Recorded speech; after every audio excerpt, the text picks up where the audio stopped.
Okay, hi Francine. Hello, hello. Welcome to my channel. I'm so excited to talk to you and thank you for bearing with me through the technical difficulties and helping me to set up a new system. So anyway, Fair enough. thank you. For those who are new to Francine, this is my friend Francine Botton, also known as Alexandra. She is in Windsor, Ontario. She is a mother of 3 kids and 1 grandkid. She is also like me, loves working out. She stays healthy, as you can see. And she is very, very interesting. She is also a convert to Orthodoxy like myself and like so many other women that watch the channel. She is coming in from Judaism.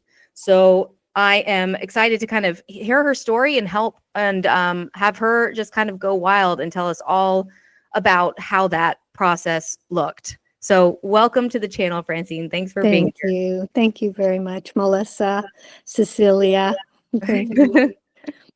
You have to make sure I don't get off track, okay? Okay, I've got my questions, so we are going to stay on track. First of all, tell us a little bit about you. Anything you'd like to say about your background, just the overall picture of Francine Alexandra. Fair enough. I chose the name Alexandra because it was a person who was Jewish first, a saint that was Jewish first and became Orthodox. So I thought he would understand how it would feel. So that's where I get the Alexandra from. And he was from the Russian martyrs of the 20th century. So he was martyred in 1930. Anyways, so other than that, I'm here in Canada. I'm one of 5 children, right smack dab in the middle. So 2 above me and 2 below me. And I was raised on a farm because I was told when Jewish immigrants came from Poland just before the war that they couldn't go to the city. I don't know how true that is, so that's why we lived on the farm. And I really appreciate that kind of upbringing with kind parents and stuff like that, and good siblings and a good work. They taught us how to work and work with our hands and how to grow things. Other than that, being raised Jewish in what I thought was a Christian society. I know better now, but I was, my cousins that lived on the farm near us, we all went to the same public school. So we were the only 2 Jewish families around. So does that help? Yeah, tell me how that was being one of 2 Jewish families and what you thought, in your mind at the time in a Christian society. How was that? Did you feel like an outsider? Yes, definitely. What kind of stuff made you feel that way? Were you like, I want to do what the other kids are doing, or was it just like not at all. the feeling? There was a part of me that felt really proud to be Jewish and that somehow I was better or special.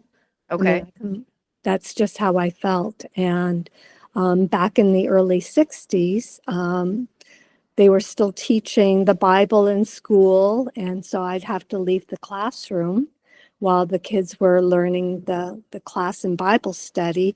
So there was a part of me that never felt that connected to that Christian reality that was surrounding me. I knew that people were doing Christmas, and I didn't really know what it was about. I was told, and I was told that the Christians pray on Sunday, Pray, and on Monday they Prey on people. And I'm like, ooh. Oh, wow.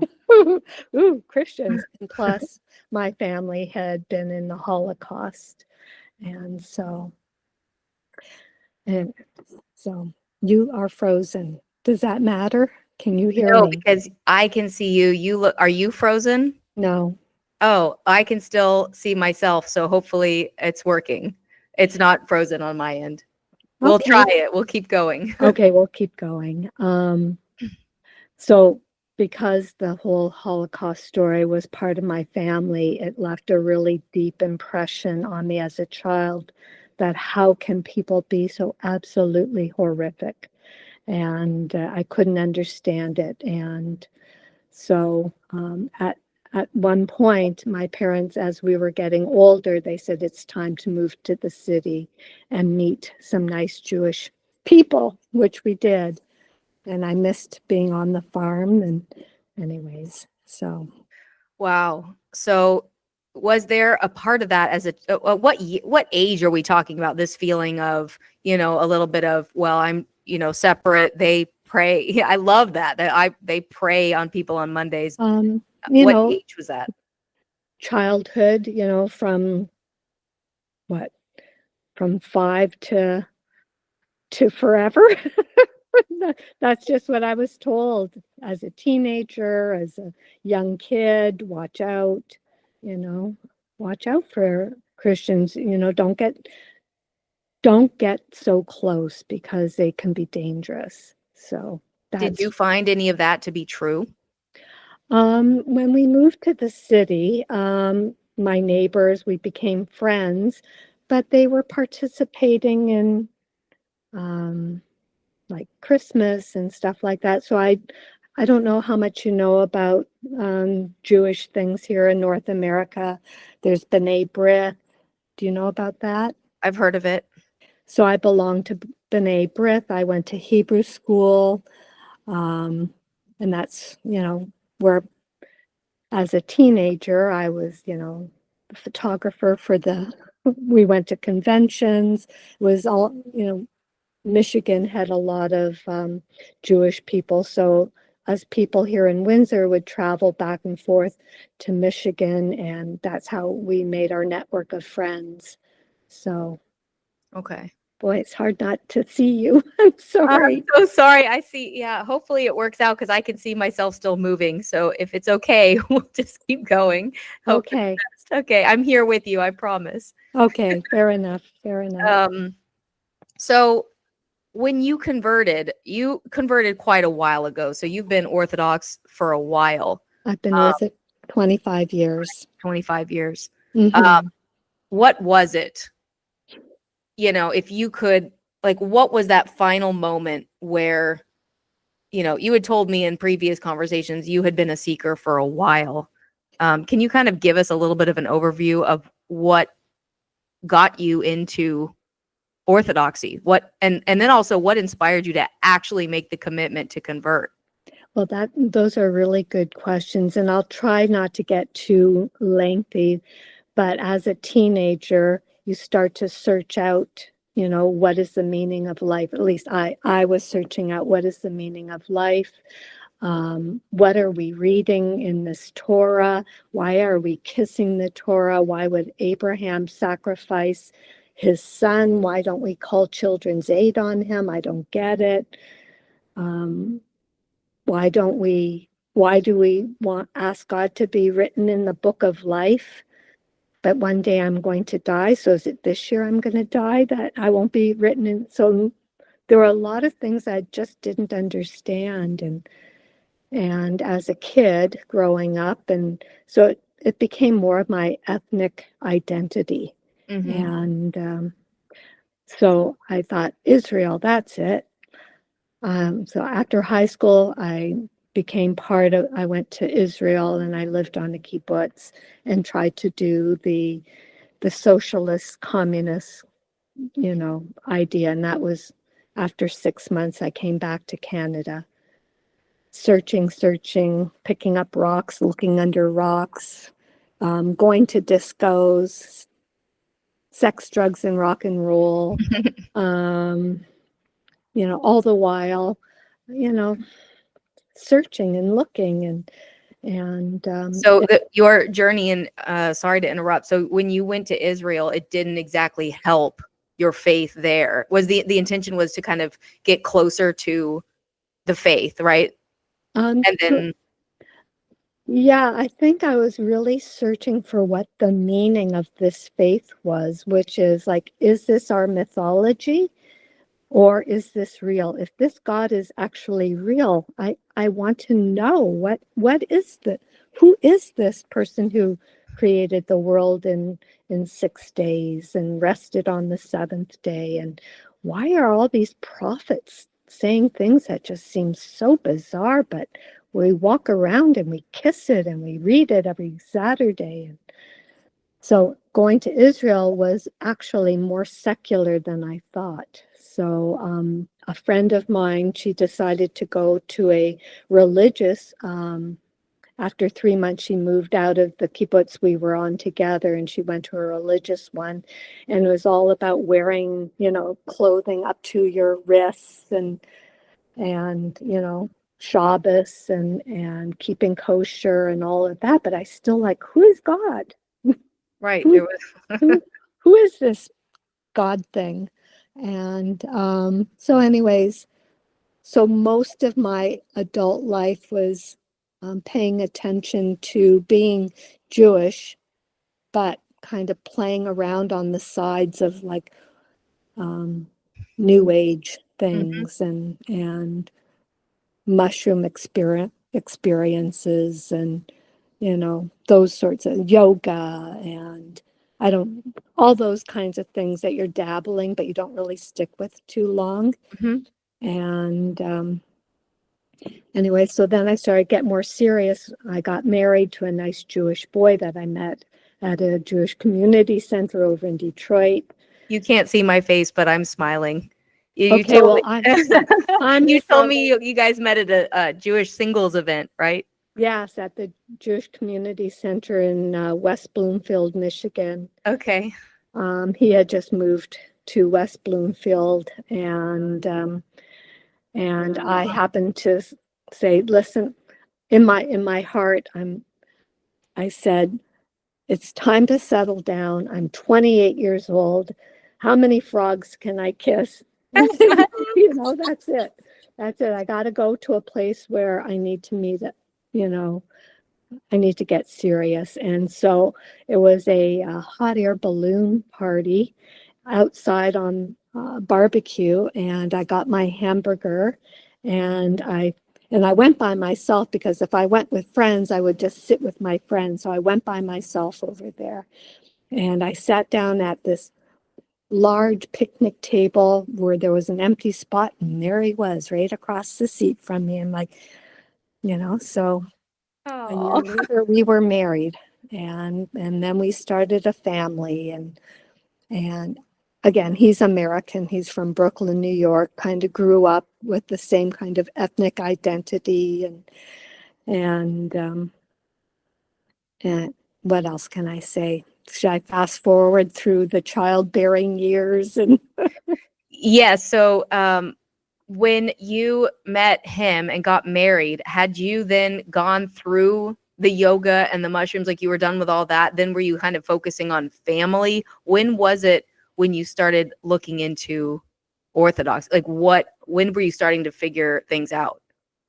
I was still dabbling with yoga, not the mushrooms or anything like that, but more, working out, making Shabbos dinners, sometimes organizing Purim carnivals for the kids. And my husband was temple president, so we were getting more and more involved in the temple.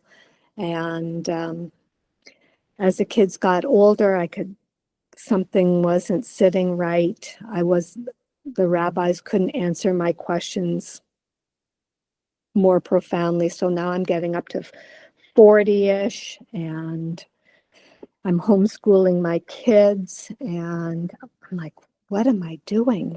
I'm trying to teach them truth, and how do I even know what truth is? Um, uh, I I come from an idea where your value is on your education, your money, your lifestyle, taking trips, exploring, that kind of stuff. Of course, I didn't wear Gucci purses. I was kind of more of a hippie, a Okay. flower girl hippie Mm-hmm. when I was younger. So that kind of natural, organic, make your own baby food type of person. Okay. So I bet you it were was, good at making your own baby food since you came from the farm. You're that's used true. to pickling, I'm sure. Yes, And pickling. I did. yeah, Yeah, and nice yeah, meals and yep. yeah. Baking bread. Okay. Giving birth in the living room. All those types of things. It But sounds like a free if we spirit. if we want to fast forward to where I kind of was at the crossroads of what this all means, and seeing myself naked spiritually, because life is, I was thinking that truth was like a smorgasbord that I could decide I like a little bit of this and a little bit of that, even though I maintained a Jewish identity. But I felt like I could kind of create reality on my own based on all the different flavors that were around me. And that just led me down some dark, dark path. So I was 42, 43, somewhere in there. So this was back in the late 90s-ish. And I think I might have mentioned to you, I was getting ready to go to a bar mitzvah over in Detroit. And I was at the end of my emotional self and wanting to know, what is the truth? God, if you're real, you have to make yourself known. And I'm in the bathtub, taking a bath, getting ready for this bar mitzvah. And the absolute last thing I ever wanted it to be was Christ, because that was like forbidden for me. That was like, that's something you don't touch. You can play with Buddhism and Buddhist ideas and yoga, but Christianity, no, no, no. And that's when he turned on a light inside of my heart.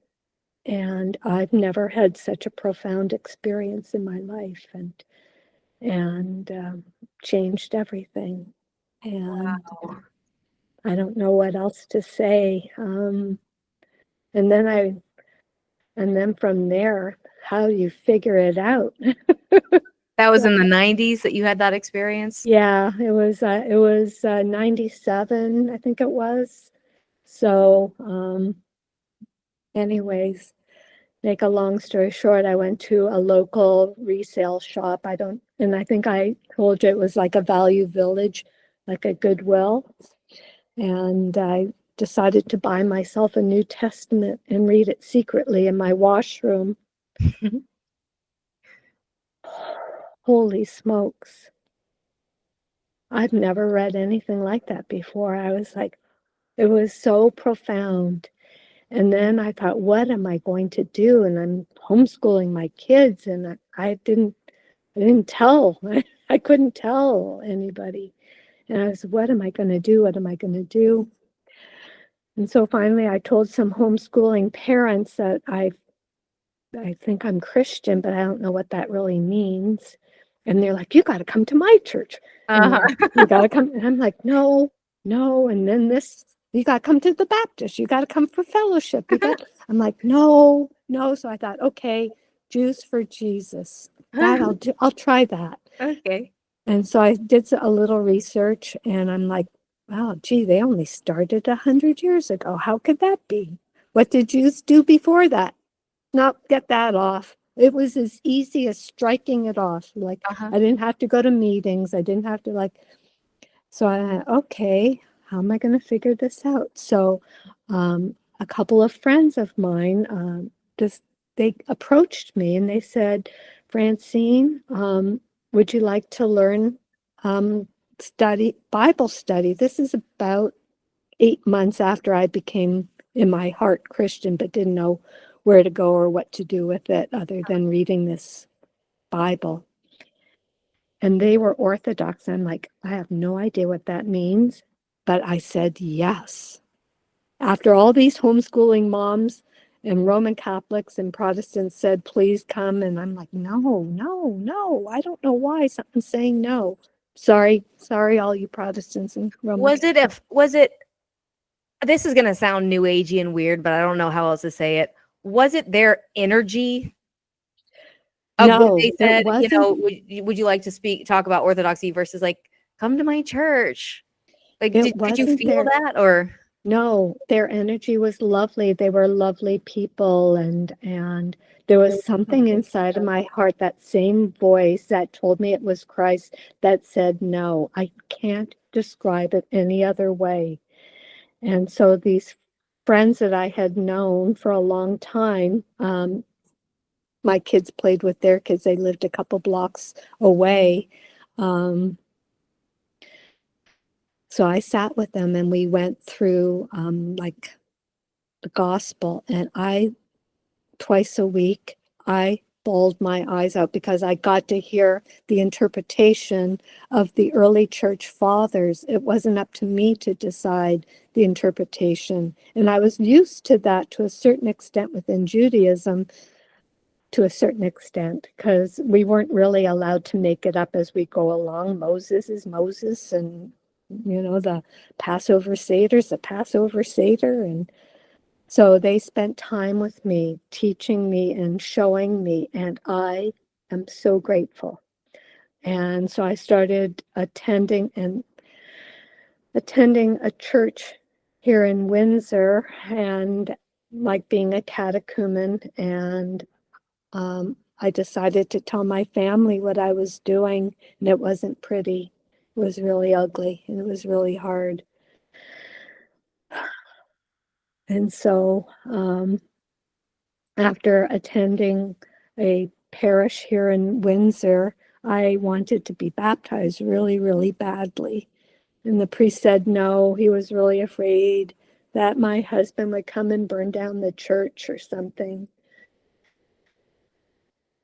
So I decided I'm going to have to find somewhere else. So we went to this monastery over in Michigan, St. Sabas the Sanctified. He had just opened like a few months before, and he said he would baptize me.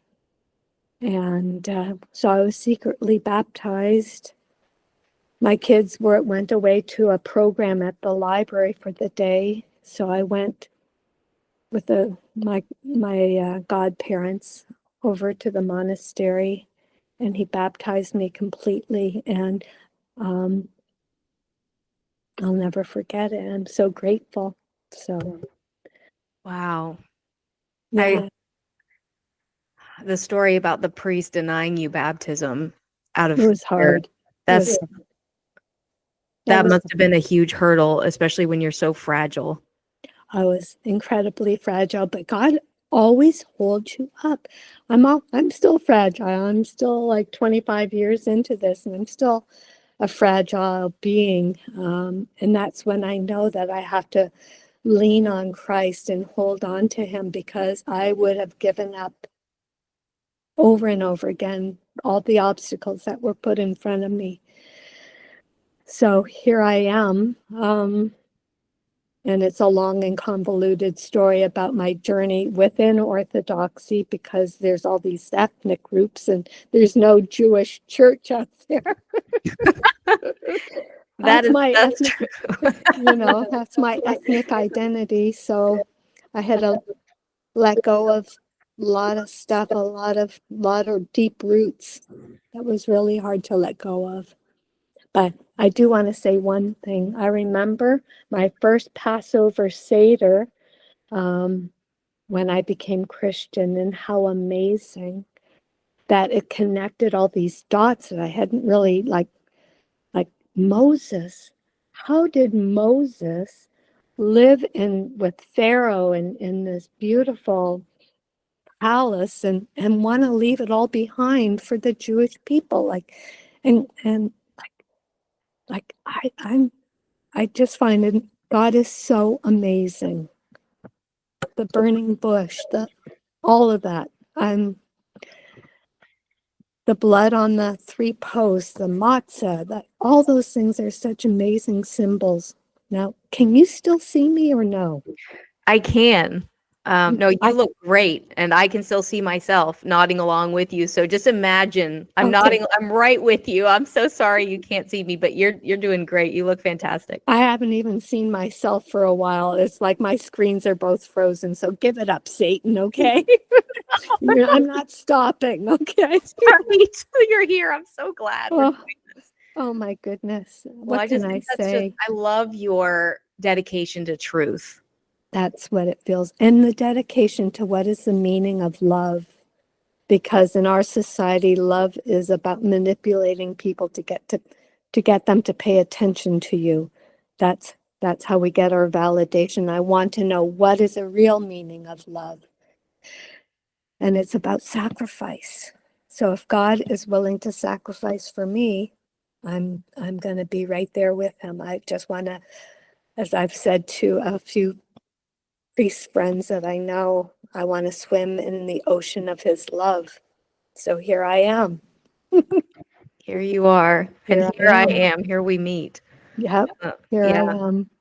I love that. I think it's also conformity. Our world runs on conforming to whatever group you're in. Everything is a cult, right? Oh, Every single thing you can get into yoga and be in a cult, or CrossFit and be in a cult, or some cooking group, and it becomes, this is the way we dress, this is the way we talk. The whole yes. world runs like that. Oh And my so it God. sounds like your background in Judaism, certainly, and of course there's different levels of intensity to it, or like isolating yourself from other groups. But Yes. really everything is to some degree just like that. You pick your cult, you join it because what's the word I'm looking for? Excommunication. Not excommunication.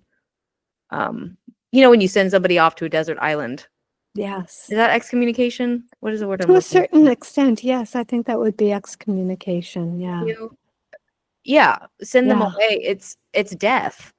Yeah. So, back in the old day, when you send someone to an island, they really do die. But here, it's like if you don't fit in, you don't have a support system. So there is, of course, that talk of like, well, don't worry about what anybody else thinks. Just do you, girl. Well, the reality, though, is when you don't conform, if you don't have friends or a support system, you really are in trouble. So the world works by conforming. And what you're talking about is really scary, because it sounds like what you've done is give up that security of the group that you were in, and now you're walking or into the waters of truth. But it's Well said. Well it, said, my I have a friend. lot of respect for you, because that's a very difficult thing. And you were mentioning how your actual conversion process and telling your group was really traumatic and horrible. I have a lot of respect for that, because it's a very, very difficult thing to be different. Yeah, but I should be used to it by now. But I It was still hurts, doesn't it? I want to be liked still. so yesterday, I was up in Toronto, but anyways, long story short, I was told I belonged to a cult. And so it's still a Yesterday you were told persecution. this? It's still a persecution, yeah. Yep. Wow. And when you love people and you get past all the superficial realities that are surrounding us, and you see the truth, like what happened with the whole pandemic. That's a drop in the bucket compared to what I wish my family would understand what this truth is, but I can't get them. I can't get them to see it. Obviously, the thing that really helps me through it is like, if Christ came to earth and spoke to the Jewish people and spoke to the people in Jerusalem, who do I think I am that I can convince another person? If Christ is, like, let go of your ego, girlfriend, That's really profound. That's a beautiful way to look at that. Yeah, well, that's what gets me through it, because like, who do I think I am? I'm nobody. I mean, it sounds stupid, but I I can't convince anybody, so I just go about doing what I can, and trusting that God's got a plan. And I'm like, okay, it's been 25 years. Yeah, what's your plan? Come on. If you find out, will you tell me? Yeah, let me know. Thanks. I just clue me in. Let me know. Well, Anyways. that is just, yeah. Well, I have a few more questions for you. Thank you for Okay. sharing all that. I just feel like you've been through the ringer, and I'm glad, and you're still in the game, you know? It's the ringer that rings out your ego, because the ego is the troublemaker, right? Yes. It's got to be squeezed out of you. Well, I remember when I was quite a yogi myself, and I remember my goal was the dissolution of the ego. Good for you.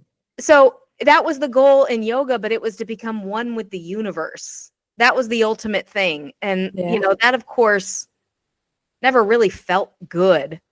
But I did understand there was a grain of truth in that, is getting rid of your ego. I could get behind that idea because I'm like, no, I'm not great. I've got major problems. So I understand that. But then the end goal was, it's like I had this vision of just drifting into space like particles, like AI, like I'm just going to merge with the universe, you know? Wow. And so that was but I did know I wasn't happy, and I knew it was my ego. And now with Orthodoxy, I'm like, okay, yoga did have a lot of truth, but it's of course not complete. Okay. So I understand why people get into these cults or whatever you will, because there is a lot of truth there, but it's just not the whole thing. That's right. I want the whole thing. I want to know why I'm alive, where I'm going, how I can treat people, how to be more peaceful. And the only thing that I have found that works is truth in Orthodoxy. Do you find the same thing? I find that's the only thing that works, is the true dissolution of the ego is fighting the passions. And it's not quick. It's not like you can just meditate yourself out of it. No, it's real work. It's the whole matzo ball, I tell you. Yeah, it's real. It's real. And I am so grateful that Christ keeps on picking me up and carrying, and I'm so glad that you found it also, because it is a form of torture to be searching and not finding, you know. It is horrible. It was horrible. I bet. I appreciate you saying that, and it's nice that you can relate. Like right before I found Orthodoxy, I mean, I was in hell. I just was. I wanted the truth so badly and couldn't find it. Well, I'm so glad you found it. Oh, thank God. Me too. It's that pearl. It's a pearl of a great price, but I'm willing to pay the price. And I felt like it's a gift for people that need it. I needed it. No. Fair enough. I just needed it. Fair enough. Humpty Dumpty. So God put you back together again, huh? God, that's right. Oh gosh. All right. So I'm trying to think of what we haven't. Did you have any huge culture shocks when you converted and had to do the headscarves and the skirts and was there any, or like you mentioned, there was some maybe issues with the ethnicity at like the ethnic churches. What was your biggest culture shock upon entering? Like, did you have expectations of like, this is what it's going to mean once I convert to Orthodoxy, and then what you actually experienced? Yes. Yeah. The headscarf and the skirts, like I went to a conservative, like I grew up in the conservative Orthodox. It sounds weird because there's Orthodox Jews and there's, so it was a Orthodox synagogue. And so I went to Hebrew school there. So I was used to the head coverings and women wearing dresses and women being separated. And, but the thing that was probably the biggest struggle for me within Orthodoxy is the ethnic part of things. And I went in thinking like every single Orthodox person in the church is there because they're just so profoundly Orthodox. And I found out that they're just like Jewish people a lot, that they're there just for the ethnic part. That's their ethnic identity. And please forgive me. I'm grateful that the church is still here and that they brought it to this country, but as some of the individuals were only there for the cultural part, and I did meet some really lovely truly Orthodox people that taught me a lot. So that part was hard. I thought everybody was going to be super into being Orthodox, but some of them weren't, I think it's interesting that you say that. I had some shocks as well. I came from the conspiracy world. I thought when I walked into church, everyone was going to be a very learned conspiracy person, completely up to date on the big nine. You know what I'm talking about? I don't know the big nine, but I can Number guess. nine, and then a one, and then a one. Oh, that one. Event. I thought everyone would be on, like, understand what happened there. I thought everybody kind of understood what was going on with COVIDism. Yeah, So, well, when I found out, because I joined in 2021, I that's was right. shocked because I really thought I had arrived at Mecca of everyone who was awake, and I Too was funny. just like, these are my people, every single one of them. I've arrived. I really was so deluded, and You're so funny. so it was not like that at all. And like, yes, I noticed that it was a very clicky, social. I was just shocked, and I had a lot of learning to do. Fair enough.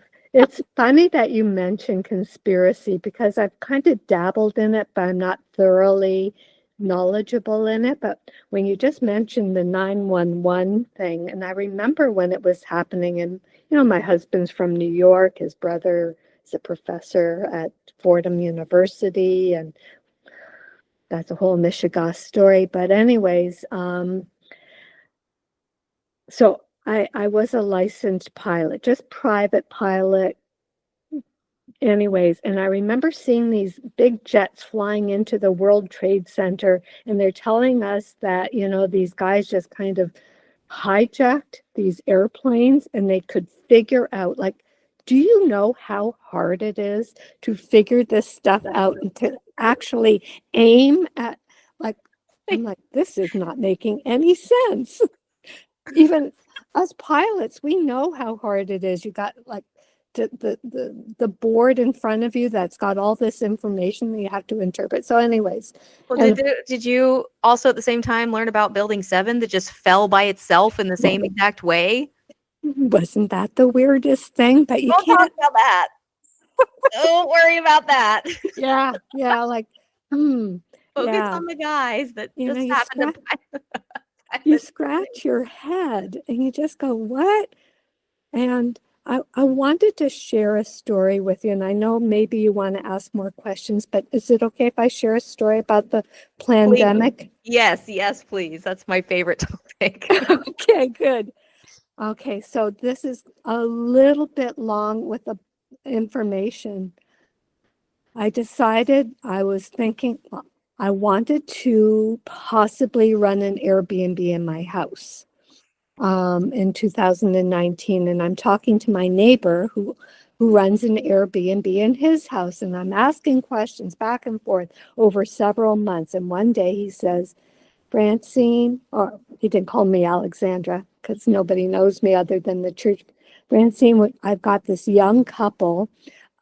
He's from Russia, she is from Iran, and they booked my Airbnb for a week, but they have to leave. Do you want to try it out and see what it's like? And I'll send them over to you because they want to stay in Windsor, but they have to leave because I got a new booking coming. And I said, okay, I'll give it a try. This young Russian and Iranian couple were scientists, and they ended up staying with me for 6 weeks. So November of 2019 to mid-December. And they were working at the university. And they had left Winnipeg, where they have this huge research center for science. So start putting together the pieces. They call me and they say they want to get married on February 14th at City Hall Square, 2020. And there's about 10 of us there. And there are other scientists from Iran there that had been working up at the Winnipeg Research Center. And they told us that something had happened in China, that this virus, that has been man manipulated. I'm like, yeah, whatever. What are you talking about? And so my husband and I are like, what are you talking? watch out, something's happening. This virus has been manipulated. And then a month later, we were in lockdown. And I'm like, that never forgot about these people. And they've since disappeared. I don't know where they are. I tried to call them and I can't get through to them. Anyways, so that was just the first ingredient of knowing that something weird was happening. And so, anyways, I just wanted to share that story. That's interesting. So you got a little extra heads up of something weird happening. Yeah. Yeah, that's very strange. I wonder who they were. Yeah. So all of a sudden I'm getting an echo from my voice. Okay, it stopped. So that was just one of many incredibly weird, profound things that I'm so grateful. And I think the most disturbing part is I was led to believe in my deepest heart that the church was the body of God and that it's an organic reality, that even the dust on the floor is holy. And when they lock down the churches, and I'm like, what? This is like, so our church didn't. Am I allowed to say that publicly? Here we go. We might have to edit this. And to watch so many of my friends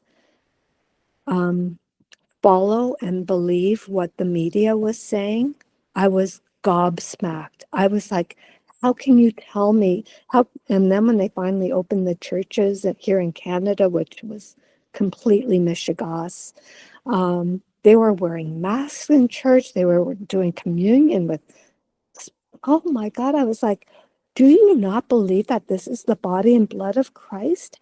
How dare you insult Christ? How dare you? I was so heartbroken to see these people behave this way. Anyways, that's it. That's a good story. I'm muting my mic whenever you talk, so I think that was the feedback. So I'm going to try to mute when you talk, and I think that'll fix the problem. Luckily for me, it's interesting that you had that, and I love that you had such a strong reaction about why are you insulting Christ. I was joining right in March or April, right when everything was going on, and I was being.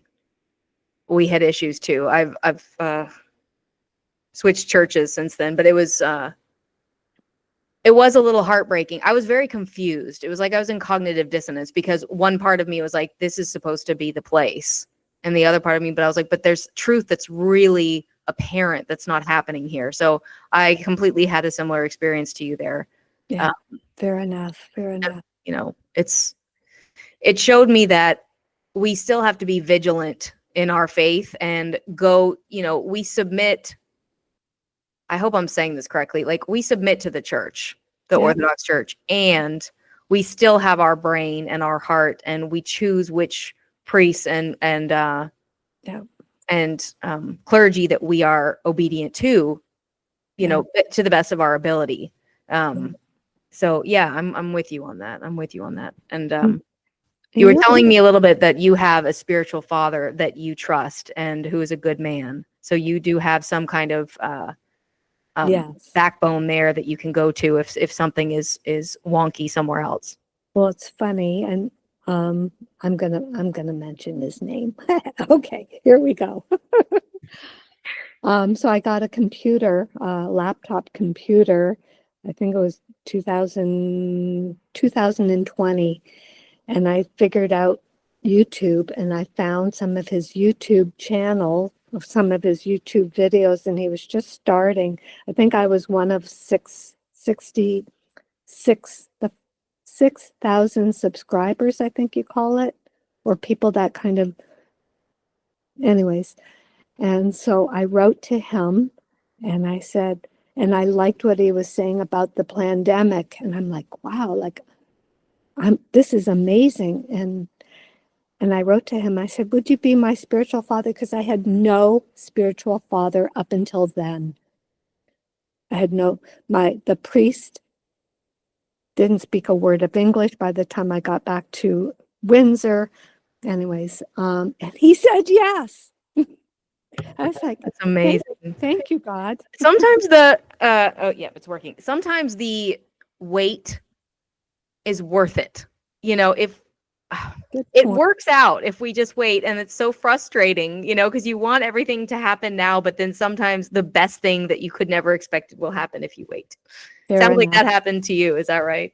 Yes, yeah. So as I was Orthodox for 20 years without really a spiritual guide. I could ask questions of my godparents and stuff, but this type of spiritual father made a big difference. So it really helped a lot. And I don't want to go into too many details about my journey through a couple of different Orthodox churches. It's not that important, but anyways. Okay. Let's see if there's anything else. This is pretty good. I'm loving this conversation. Well, I Very am too, interesting, girlfriend. I am Francine, too. So just a good, I just love it. Okay, this is like taking it down, but what is your Don't get, don't even know. I can't I feel see like I you. can't take it down at this point. I was just going to say, what is your favorite thing about being Orthodox? If you had to say one thing, what's your absolute favorite thing about being Orthodox? That I am part of an organic reality of his body. Um, if you used to belong to a group of people that said that the world was a triangle, and they say, well, you can believe it's a triangle, you can believe it's a square, you can believe it's not, and then you find out the world is actually round and it's only round. Like that, I'm like so grateful that I belong to a round earth. Do you understand what I'm saying? Did that make any sense? Yes, that makes a lot of sense. Yes, that makes a lot of sense. Don't want I to love believe. that it sounds like what I heard is that there is an objective truth in a world where we've been told, you know what, you just make your own truth. You just I, whatever you want. You just, you know what, if you think the sun is purple, girl, the sun is purple. It's whatever you want. Like that's how I was raised. yeah. Listen, if you think 2 and 2 equals 5, honey, you live your life like 2 and 2. And so it was horribly disorienting for me. And I would say I agree with you that my favorite thing also about Orthodoxy is it's objective truth, Yeah. and we're in it. We've Yeah. joined it. We've done the ritual. I am staking my flag in objective truth land. Yeah. I haven't found anything better because truth and love is is a is an organic being. It is reality with a capital letter R, and I become like a molecule in it, like that, swimming in the ocean of God's love. I don't know how else to explain it. And I want to just share a story that happened this morning, if you don't mind. Is that okay? You still there? Oh dear. Oh, yes, I'm here. I'm Okay, here. good. Forgive me. So every time you talk, I've been putting the microphone on mute, but it sounds like there's a couple settings. So sometimes I think that I click it on, but I don't. I am here. I see you perfectly. I see me perfectly. So let's hope I don't see everything. you. I just did my fingers crossed again, and Francine and I had said we don't do that. We're Orthodox. We do the sign of the cross. So I hope that please, Fair God, please enough. bless this podcast. Well, I don't see you and I don't see myself, so I'm kind of flying blind here. If I'm looking off in different directions, I'm trying to stay focused. But so this morning when I was doing my prayer rule, and I'm on my knees and I'm crying because I am so nervous about talking to you today because I might say things that might hurt my Jewish family or hurt my friends that are Orthodox, and I just don't want to do that. So I'm on my knees and I'm crying, and I'm like, okay, get up, go. And I'm done, and I'm like, I do some chores around the house, and I go get some groceries, and I'm in the lineup to check out. And there's this young fellow that's standing right behind me. I don't know why. We just start talking, and he's from Syria, and he's a Christian. And I'm like, oh my God, thank you. And I decide to tell him, I don't know. I don't even know his name at that point. I decided to tell him I'm going to be talking to a young lady today. My first time on a YouTube channel talking publicly. And I am as scared as SHIT. And he goes, they should be afraid of you because you're going to tell the truth. And I'm like, I started crying right there in the grocery store. That's so sweet. That is so And sweet. I was like, so great. I'm like, thank you, God, for sending me this person that just I like randomly happened to be a Syrian. He speaks Aramaic, and I'm like, it's time to get serious. Here I am talking I to love you. that. Trying to get starting to get serious with this Syrian guy. What a great pick me up. And Yeah, that's it was. true. You are telling the truth. When I first, and I love that you're nervous. The first time I did a podcast, I was so nervous. I couldn't sleep the night before. And like now, literally, I wake up. I'm so used to it that I like wake up. You've seen my little prologue. I'll grab it. It's like 6 a.m. I haven't brushed Wow. my I teeth. know. Love the prologue. I love the prologue. You know, Well, anyway, love it. I'm trying to think. I guess I only have a few more questions for you before we call it a day. But do you have any advice for women considering orthodoxy alone without any spousal support or anyone who's single?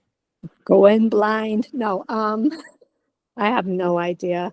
I feel like I'm hanging on to Christ's garment, and he's taking me through this because my husband's still Jewish and my family's still Jewish, and they think I drank the purple Kool-Aid. So who am I to give advice?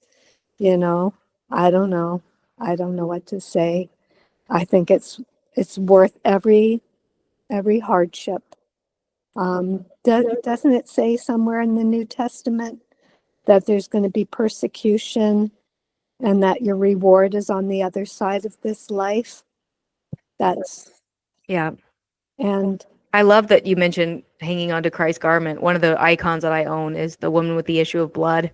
mm, And I like that icon because she's on the ground just begging God for help and just wants to touch him. All these like pious men are around, and there's these theologians and these smart men with power, and she's just on the ground just wanting to. And I like that image of my own journey of like, I'm just gonna sneak in here and see if I can touch Christ's garment. Don't worry, I'm just exactly. And you can like rationalize, you can intellectualize orthodoxy over and over again, but unless the heart is open and willing to accept truth for what it is, you can spend all this time chasing your tail. So it's a the soul has to open up for it. right. So a young woman, old woman, I think we're more inclined to emotional, being more open that way might be more difficult for men. Excuse me, and that's a generalized thought, because sometimes I see on the computer people having debates, theology debates, and I'm like, I couldn't debate a theology. My heart is open. And God's leading me. So for women, maybe that's what's best. I don't know. I love that. But We're winging it and we're going in. I do want to say something interesting. Sometimes Protestants or Roman Catholics will say, what's the matter with those Jews? How come they don't get it? And I'm like, well, how come you don't get it? Like, why do you think, why are you not understanding that the truth is the Orthodox Church, But they don't want to hear that. It has to be something happens in the heart where you take a leap of faith and hold on, and God carries you. That's right. That's right. I one of my things that really grinds my gears, if you will, is that sometimes the community, Orthodoxy included, but they'll say, there's a lot of people making fun of women. How are they so stupid? These yoga girls, they're this, they're that. And especially, like you said, when they're Protestant or Roman Catholic, But even like if they're Orthodox in the church, there's a lot of stuff they're missing too. Fair enough. And these women are doing their best. Some of them are genuinely seeking. So it's kind of like, be careful before you Judge.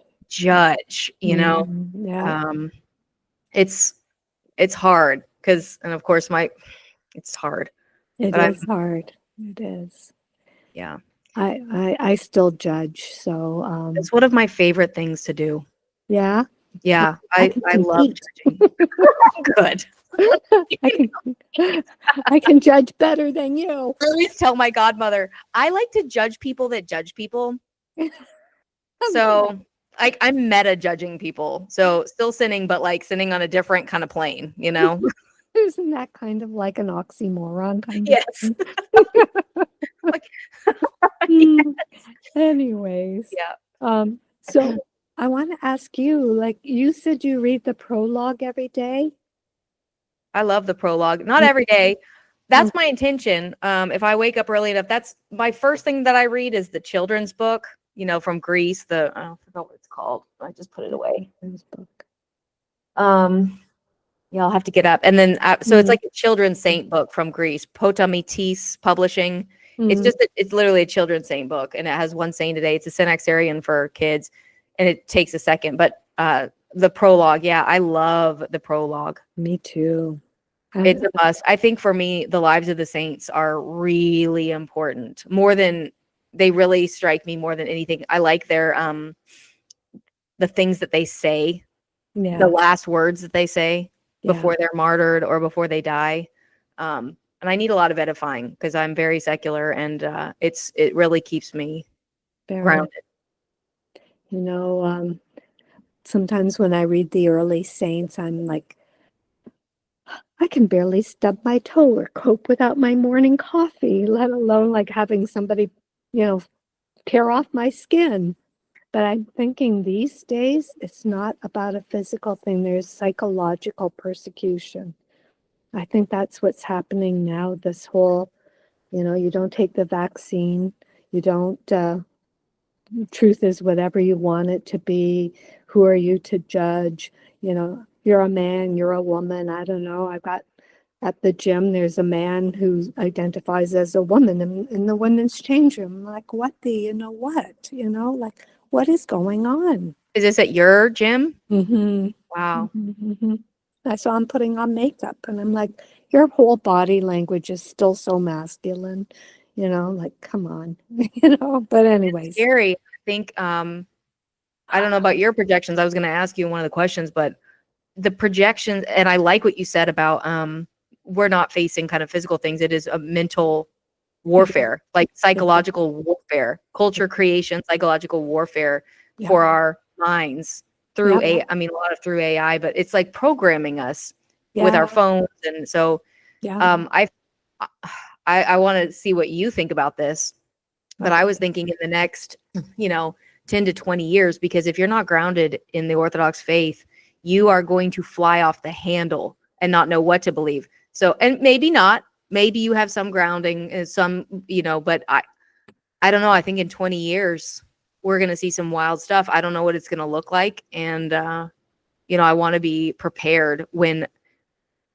the world goes crazy. It's, I know I'm a lot older than you. Not a lot older, but I'm old enough. But anyway, I was born the same year that St. Nikolai Velimirovich passed away. So I feel very grateful for that, because he wrote the prologue.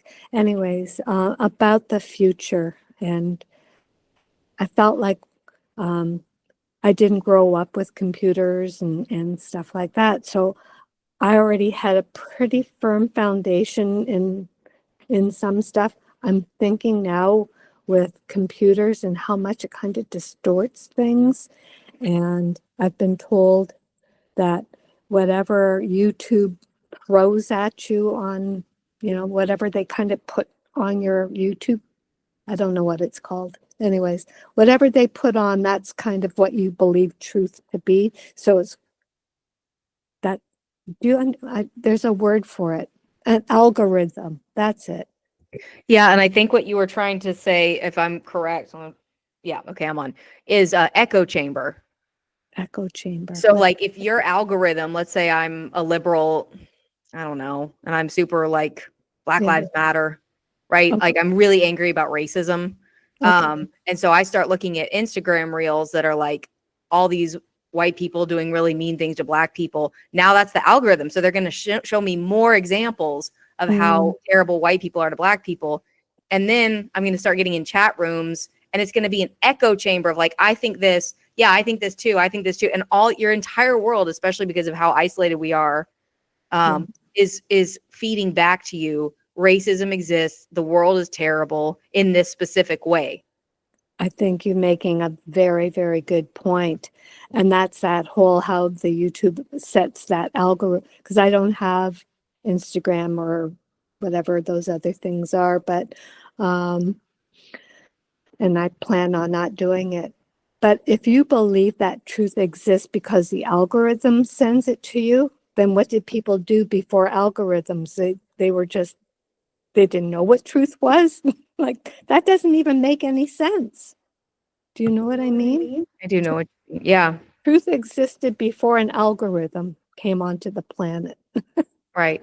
So, but I do feel badly for the young people if they do not have a firm foundation in Orthodoxy, because they're going to go crazy. I'm already witnessing, sad situations of people becoming mentally ill and suffering from anxiety and depression, and it's all spiritual.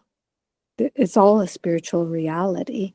They just don't see it. They're just stuck in their own head, and they're stuck in their own self-love and self-absorbed, and can't get out of their own way. Yet, God willing, they will open up. But it's scary what's going on. Yeah, we have no idea. And like you said about not being able to control the people in your environment, like who am I when even Christ was they chose not to follow truth when he was right in front. God was literally right in front of them. Yeah. And they chose not only to not do it, but to kill him. I mean, just horrible. We don't know. So I love that you said that because actually my friend Jamie was making this point in her podcast the other day is how we would love to control our environment and make sure everyone knows the truth and make sure everyone's happy, but we can't. We can't. Yeah.